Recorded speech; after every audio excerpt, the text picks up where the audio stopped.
And since it sounds like the place where you are most in your own head at the moment is really thinking about the advantages of dying, why don't we start there, because that's kind of where you are at the moment.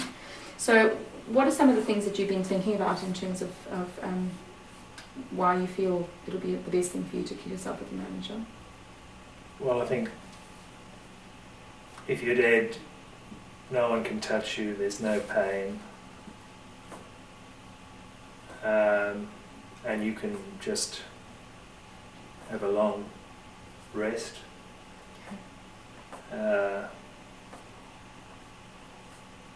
And you're no longer really causing problems for people around you, like the kids and the doctors and yourself, and you're just not there anymore, and it's all over. It's all over. Okay. So the advantages of dying would be that there'd be no more pain, no one can touch you, you can have a long rest, you're not causing any problems for anyone anymore, the kids, the doctors, and it's all over.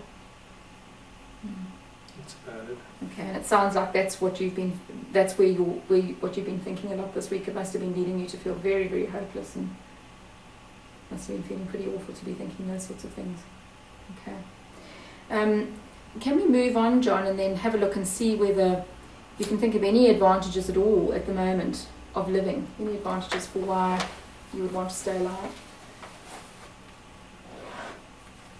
Well, there's only an advantage of living if there's a chance of getting through this depression and getting treatment and getting better.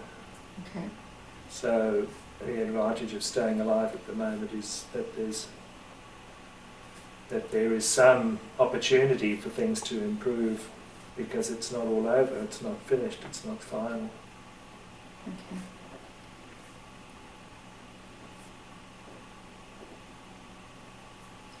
So I guess in the future there'd be the opportunity of enjoying life again, and enjoying the family and doing things and getting some pleasure out of living. So that's if one can do it in a way that one's not depressed all the time. Okay. So basically what you're saying is that if there is a chance that your depression could be treated and that you could feel better, is there a time in your life where you weren't depressed? Oh yeah, definitely. Before your wife died?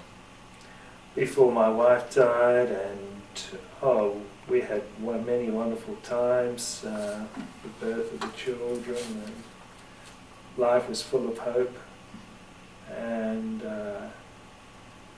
no matter what came our way, we felt we could just get through it together. It wasn't a problem. Life was very hopeful. Okay. And obviously the one thing that's changed is that you no longer have your wife around, but you still have your children.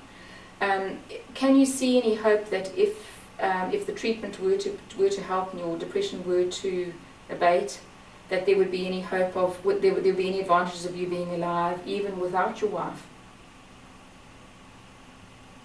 Well, yeah, I suppose, if you're dead, you're not experiencing any pain, but you're not enjoying anything either. So I think there would be an opportunity to just live life a bit differently and not be in that relationship, but still get some pleasure out of life.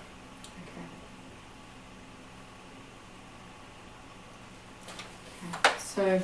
So just summarising where we're at the moment, in terms of the advantages of living, if you were to give yourself postpone this decision about taking your life, it would give you a chance of getting some treatment and possibly getting better, that there may be some opportunities for things to improve, opportunities for you to enjoy life again and to actually enjoy the children, and that basically if you're dead, then although there's no pain, there's no enjoyment, and there's but you'd be missing out on the possible opportunity of getting some pleasure out of life and if you went with your children. Okay. Does that summarise the advantages there? I'd say so, yeah.